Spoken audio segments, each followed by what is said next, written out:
Ben, Kreshtool, director, welcome.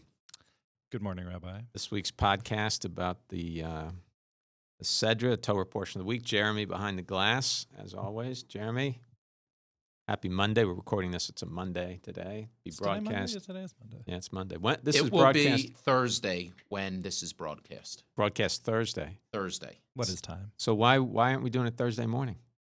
Time to edit. Because your day off is on ah, Thursday and you are not in the building. I understand. Ben, I thought rabbis didn't have a day off. There is some truth to that, but a little bit of rest every now and then isn't such a bad thing. We're spilling all the secrets this morning. We're all slackers at the end of the day. So, Ben, Slackers are sinners. one of your favorite Torah portions this morning. It's true. All parshiot relating to the Mishkan are favorite parshas of mine. And just Tetzaveh is no for exception. our folks at home, what's the Mishkan? The Mishkan is the portable desert sanctuary Okay. that traveled with Bnei Yisrael, with the people, as we did our wanderings in the desert. And what happened there?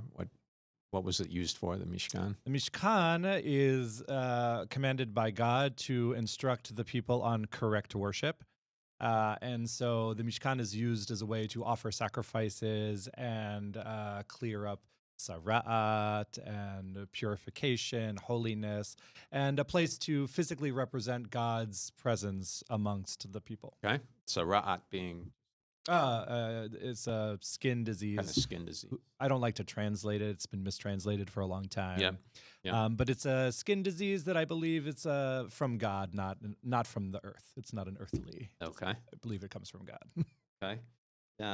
Okay. So what's Tetzaveh? What do we got going on in here? At the beginning of Tetzaveh, we sort of talk about, so it's sort of in sequence. We, last parasha, talked about the incense altar, the screen, some of the other materials, and so here we're now talking about the vestments of the priests, and the high priest in particular, Right. and the interesting order to the beginning to use only pure olive oil for the kindling of the lamps. Okay. What do you make of that?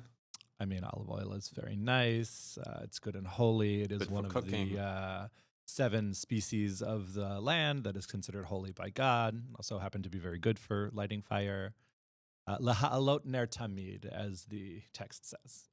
I'm not. You already are a cook, but I'm learning a little bit about. I never really cooked my whole life, but Gail works Fridays, so You works have to out the cook week. Shabbat dinner now. I'm often responsible for cooking Shabbat dinner. I'm learning a little bit about cooking, and one of the things I've learned is that pretty much everything you make, doesn't matter what it is, has olive oil, salt, and pepper. Yeah? Like everything you make, and often garlic also. Garlic As- great as an as well. ingredient in Olive there. oil is important, but for the Mishkan is important for lighting the menorah, to keep those lights kindling tamid, which I think, there's an interesting comment because later on it talks about the tzitz, the gold plate that's attached to the turban, that said that always the Kohen of the Gadol. Kohen Gadol, the Yeah. high priest, that also has to priest. be worn tamid always, but this tamid seems to imply nightly.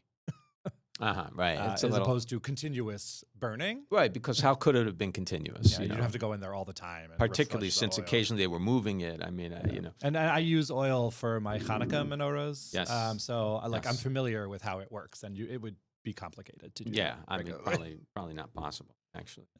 So in some ways, Tetzaveh is really a continuation. I mean, it reads almost as of a piece with Yeah, Truma. for sure. You know, so as you say, last week you were getting details, instructions about many of the appurtenances of the temple or the Mishkan, tabernacle, and then here we kind of in continuing that same mode, detail and getting information about the vestments that would be worn by the priests, and particularly the vestments of the high priest. Right, and so we're also seeing now sort of a shift. So we've already talked about the kalim, the implements, so now we also have to talk about the people who are going to be using the implements. Right. Now we're sort of at this stage now, Right. which is natural progression. You weren't here on that Shabbat. You were, I forgot where you were, but I mentioned to Rabbi Sorokin that one of my, like, you know how sometimes people ask you, like, if you could ever get rid of one book of the Torah, what would it be? Or you know, people ask you. So I would eliminate the book of Deuteronomy completely, and I would create a new book of the Torah, which would take the last parshiot of Exodus and the first couple of parshiot of Vayikra and combine them into one book, which I would call Sefer HaMishkan, and it would all be about that, because it is such a natural progression, and all that stuff sort of works together in such a beautiful way. Right. It's really this. I mean, the truth is, the whole second half of Exodus, once you get through Exodus 20, Yeah. I guess Mishpatim really is sort of 20, 21. Well, it's setting you up. But then the rest is all about the tabernacle, with the exception, of course, of the narrative of the golden calf, which kind of Which I would argue is part of the narrative of the Mishkan. yeah. And Rashi, I think, also argues this. I would agree. I would agree with that. And Deuteronomy, you don't like Deuteronomy? Not my favorite. I don't like sequels in general, and Like Avengers 6 or whatever. I don't think I've ever seen an Avenger movie, but in general, I don't. Police Academy. Now, Police Academy 2 happens to be very good. And then I think, is it the last one? The one that's at the Moscow Olympics is also spectacular. But first Police Academy is clearly superior. What about Godfather 2? Some people say Godfather that's better. 2 is one of the exceptions to Yeah. this rule because it is a spectacular movie. But Godfather 1 also is very good. Yeah, It's very good. For sure. Godfather 3, Sure. everybody agrees, is terrible. But Godfather 2 is one of the exceptions. Deuteronomy for me is like a lot of repetition, and it's Well, not for me. it's true. Deutero, right? Yeah. The second time around. But to your point, we know scholars will tell us that the final form of the Torah that we have is organized by the priests. That the priests, well, you believe. I don't believe that to be true. the priests put it into its final form, edit it, take the different parts, and that's why throughout the Torah you have an emphasis on priestly concerns. Like here, this whole second half of Exodus is obviously Vayikra, is really a book about the priests and their responsibilities. But then throughout the Torah, it's interest that you find in different sections in Exodus and in Genesis about genealogies and all those things. That's all priestly stuff. And so the priests come in and put the final imprimatur on the text as we have it today. Again, I disagree with that particular version of how you see. But to the point, I think it's important to sort of acknowledge how the society functioned as a political and religious leadership. Right. Which is, an early sort of form of I think a lot of cultures in the ancient Near East had sort of a political, religious leadership style, but B'nai Yisrael in the people, for us, it was a little bit different. But and later on, of course, you see this, and you actually start to see a little bit of struggle between the king and the priests. Right. Eventually, you start to see point that. of tension. But initially, we're supposed to sort of see this as the priests being sort of the religious leadership of the people, Moses the political leadership of the people. And, how they sort of are supposed to work in harmony with each other. But, it's also the Torah wants to teach us how it works. It's important for us to know how it works. I think because it's incumbent on us, the rest of the people, to be aware of all these laws so that we can make sure that they're also acting accordingly the way they're supposed to. So we can also kind of keep a check on them. So it's all the checks and balances. Everybody is responsible for everybody else, which is nice. Okay. So we said that many details in this parsha about the priestly vestments.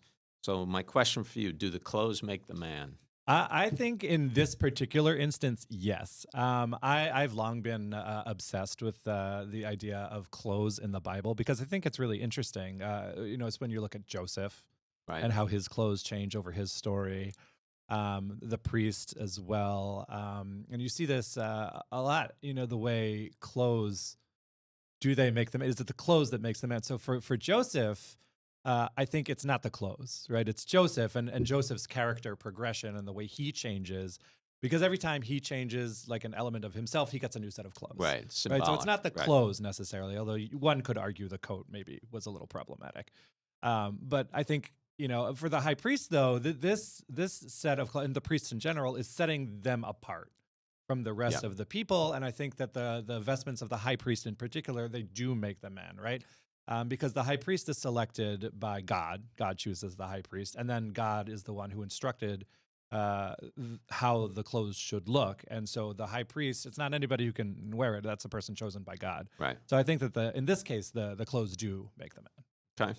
But Anything strike you particularly about the high priest vestments? I love all of them. I am a big fan. I've long been interested in like the choshen, the breastplate, and the ephod part of the garments. But also, I like the bells. Also, are really nice.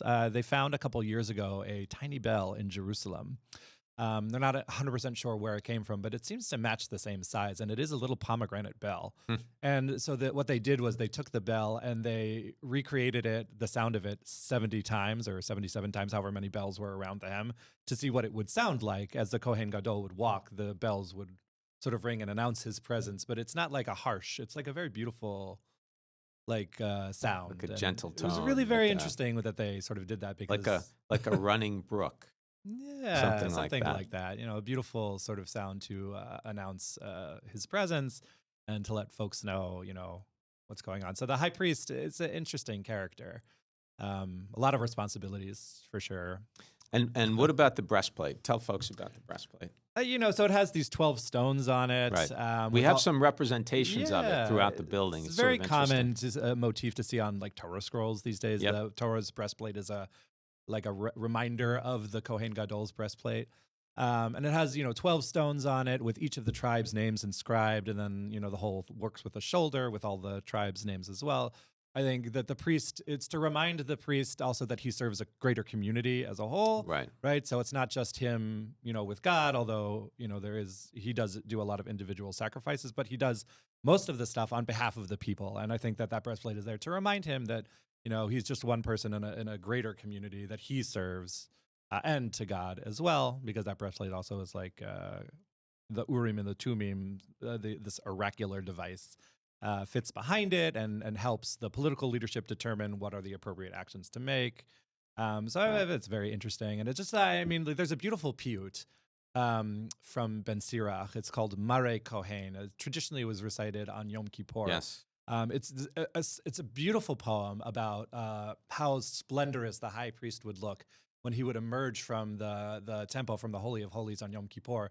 The sun would hit the gold and it would sparkle and it would just be this like radiant presence, and the people would be relieved that he came out. It's a beautiful poem. It is beautiful. And the way they use like the nature and the imagery to sort of evoke the beauty and the radiance of all of the implements of the vestments of the high priest it's a stunning description of, it must have been a sight to see. Yeah, it's another conversation for another day, but in the sort of liturgical structure of Yom Kippur Day, the Mare Kohen poem plays a very important part, and it's been eliminated mostly. We should talk about that. Yeah, it's really, really beautiful. It is stunningly beautiful.